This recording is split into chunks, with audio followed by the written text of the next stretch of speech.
नमस्कार. मी डॉक्टर भावना श्रीपती पोळ, केकेवा कला वाणिज्य विज्ञान आणि संगणक विज्ञान महाविद्यालय, भाऊसाहेब नगर, पिंपळस रामाचे या महाविद्यालयामध्ये सहाय्यक प्राध्यापक म्हणून कार्यरत आहे. आज आपण या तासामध्ये सबाल्टर्न इतिहास लेखन याविषयी माहिती पाहणार आहोत. वंचितांच्या म्हणजे सबाल्टर्न इतिहास लेखन प्रवाहाचे उगमस्थान दक्षिण आशियाई राष्ट्रांच्या इतिहासाशी निगडीत आहे. दक्षिण आशियातील विविध वसाहतीवर पाश्चात्य राष्ट्रांचे शासन होते. उदाहरणार्थ, इंग्लंड या राष्ट्राने भारतावर सुमारे 150 वर्ष राज्य केले. तसेच पोर्तुगाल, फ्रान्स या राष्ट्राच्या विविध राष्ट्रांमध्ये वसाहती होत्या. त्या मोठ्या प्रमाणावर होत असलेले शोषणाचा परिणाम म्हणून या वसाहतींनी परकीय राष्ट्रांच्या विरोधात उठाव केले. या उठावात जनसामान्याचा सहभाग लक्षणीय होता.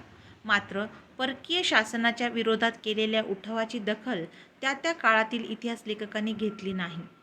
वसाहतीतील जनसामान्यांनी प्रस्थापित राजवटींच्या विरोधात केलेल्या उठाव यांचे यथार्थ दर्शन इतिहास लेखनात आढळून आले नाही.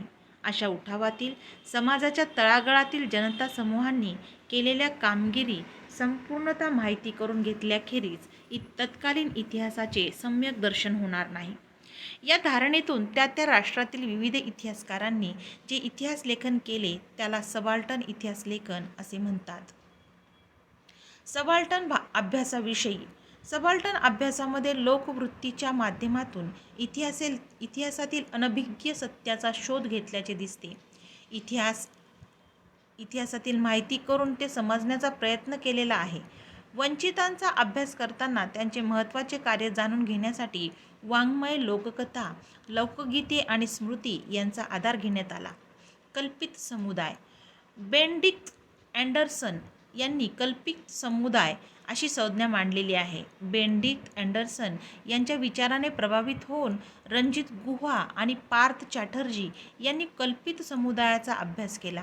प्रसिद्ध सबाल्टर्न फलटण अभ्यासक रणजित गुहा आणि पार्थ चॅटर्जी यांनी भारतातील राष्ट्रीय विचारधारेला काल्पनिक मानले आहे. त्यांच्या मते राष्ट्रीय विचारधारा ही अभिजन गटाची विचारधारा आहे. यामध्ये अभिजनांनी वंचितांचा विचार झालेला महत्त्व दिलेले नाही. पार्थ यांच्या मते भारताचा एक अखंड इतिहास लिहिणाऱ्या ऐवजी त्याचे खंड करून किंवा गटांमध्ये विभाजन करून इतिहास लिहिला जावा. वंचितांचा इतिहास.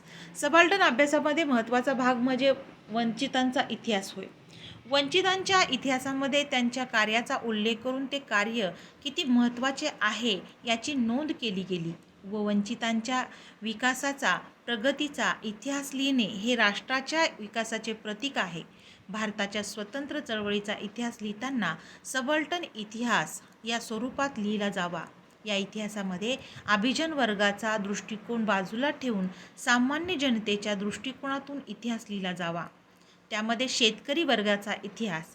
गुहा यांच्या मते शेतकरी वर्गाचा इतिहास या अभ्यास विषयाचा करताना स्वतः शेतकरी आहे आणि पार्थ चॅटर्जी यांनी शेतकऱ्याच्या उठावाला शुद्ध चेतना म्हटले आहे. शेतकरी वर्ग राष्ट्रीय चळवळीतील एक महत्त्वाचा भाग होता. मात्र शुद्ध चेतना या संज्ञेने शेतकऱ्यांना व्यापक राष्ट्रीय चळवळीच्या मुख्य धारेतून वेगळे केलेले आहे.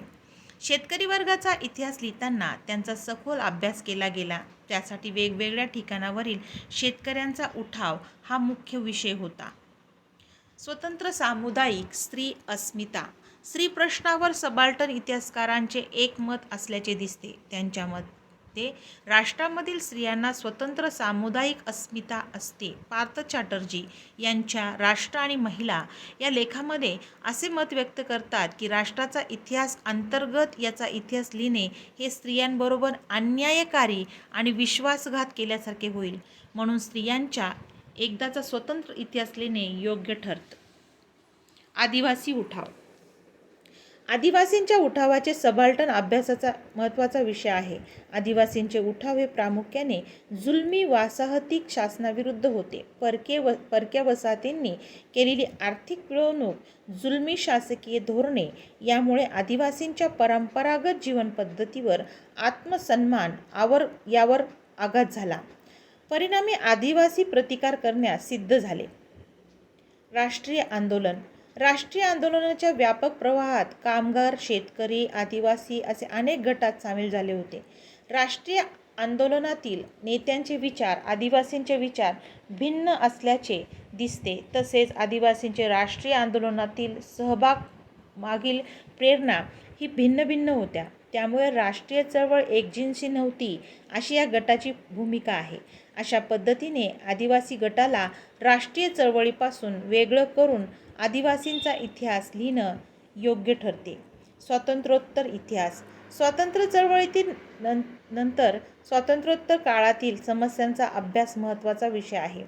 भिन्न समाज गटातील सामाजिक, धार्मिक, सांस्कृतिक संकेताचा, त्यांच्यामधील सत्ता केंद्राचा, विभिन्न सत्ता केंद्रातील परस्पर संबंधाचा, स्त्रिया प्रतिक्रियांचा इतिहास महत्त्वाचा आहे. स्वातंत्र्योत्तर इतिहासामध्ये वंचिताचे परिवर्तन घडून आले का? परिवर्तन घडून आले असेल तर त्यामागची कारणे कोणती? अशा महत्त्वाच्या मुद्द्यांवर स्वातंत्र्योत्तर इतिहास लिहिणे योग्य ठरतो. सबाल्टर्न वैचारिक भूमिका. सबाल्टर्न वैचारिक भूमिकेचे पैलू सकारात्मक आणि नकारात्मक आहेत. सकारात्मक पैलू म्हणजे पारंपरिक इतिहास लेखन नाकारले जाणे आणि त्यानंतर इतिहास लेखनाचा नवीन प्रवाह सुरू होणे याला सकारात्मक पैलू म्हणतात. नकारात्मक पैलू. अभिजन केंद्रित. पारंपरिक इतिहास हा अभिजन वर्गाने लिहिलेला आहे. अभिजन वर्गाच्या वैचारिक भूमिकेतूनच दिल्या असल्यामुळे तो अभिजन वर्गासाठीच लिहिलेला आहे. यामध्ये वंचितांचा, बहुजनांचा समावेश नसल्यामुळे अभिजन वर्गाचे लेखन अभिजन केंद्रित झाले होते. चळवळीचे नेतृत्व. राष्ट्रीय चळवळीचे नेतृत्व अभिजन वर्गातील असलेले दिसून येते. त्यामुळे अभिजन वर्गातील इतिहासकारांनी त्यांचे कार्य अधोरेखित केलेले दिसते.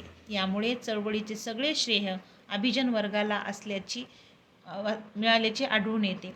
अनैतिहासिक. चळवळीमध्ये नेतृत्वाला महत्त्व दिले गेले आहे. त्यांच्या मागे असलेल्या शेतकरी, कामगार, महिला या सक्रिय गटांचा सहभाग असूनही त्यांच्या कार्याचा उल्लेख लिखाणात केला गेला नाही.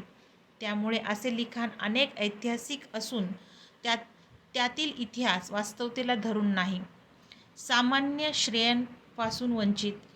कोणत्याही चळवळीत समुदाय गटांचा सहभाग महत्त्वाचा असतो. त्याशिवाय चळवळीचा विकास होत नाही. मात्र इतिहासकारांनी या गटाच्या सहभागाचे कार्य इतिहासात लिहिले नाही. त्यामुळे हे गटाच्या भौतिक सहभागाच्या श्रेयापासून वंचित ठेवल्याचे दिसते. पाश्चात्य विचारांना महत्त्व. पाश्चात्य शिक्षण आणि त्या शिक्षणातील राष्ट्रवाद, उदारमतवादी, लोकशाही या संकल्पनांमुळे चळवळीला प्रेरणा मिळाली. त्यामुळे चळवळीचे श्रेय विचारांना दिले जाते आणि सामान्याच्या इतिहासाकडे दुर्लक्ष केलेले आढळते. सकारात्मक पैलू. अभिजन केंद्रस्थानी. चळवळ आणि उठावातील नेतृत्व हे अभिजन वर्गाचे असते. चळवळ आणि उठावातील त्यांचे योगदान महत्त्वाचे असून ते उठावाचे खरे कर्ते असतात. म्हणून अभिजन केंद्रस्थानी ठेवून इतिहास लिहिला जातो. अभिजन प्रभाव. समाज एक जिन्सी नसून तो आर्थिक, धर्म, जात, लिंग, प्रदेश अशा स्तरावर विभागलेला आहे. त्यामुळे समाजाच्या वरच्या स्तराची मानसिकता, विचारपद्धती, जीवनपद्धती ही वंचितांपासून वेगळी असते. बौद्धिकदृष्ट्या अभिजन स्वायत्त असतात. त्यामुळे अभिजन वंचितावर प्रभाव पडतात. वंचितांचा विद्रोह. अभिजन वर्ग वंचितांचा उपयोग त्यांच्या कार्यासाठी करतात आणि कार्य संपले की वंचितांकडे दुर्लक्ष करतात. अभिजन वंचितांच्या स्वतंत्र अस्तित्वाची इच्छा, अपेक्षांची चिंता करत नाही. तसेच अभिजन वंचितांच्या परंपरा आणि जीवनपद्धतीवर अतिक्रमण करतात. सत्ताधारी वर्गाच्या या अतिक्रमणाचा प्रतिकार करण्यास वंचित हळूहळू संघटित होतात आणि विद्रोह घडून येतो. या विद्रोहाची प्रेरणा ते वंचित त्यांच्या पारंपरिक अनुभवातून घेतात. दुर्लक्षित अभ्यासाविषयी. अभिजन वर्गाने वंचितांना त्यांच्या अधिकारापासून वंचित ठेवले आहे. वंचित समाज गटाच्या कार्याची त्यांनी नोंद ठेवलेली नाही. त्यामुळे वंचितांची प्रेरणा कोणती होती, त्यांचे गटातील संबंध कसे होते, त्यांच्या गटाची कृती कशी होती आणि सत्ता केंद्राचा व त्यांच्या क्रिया प्रतिक्रियांचा अभ्यास फलटणच्या अभ्यासाविषयी दुर्लक्ष केलेले दिसते. धन्यवाद.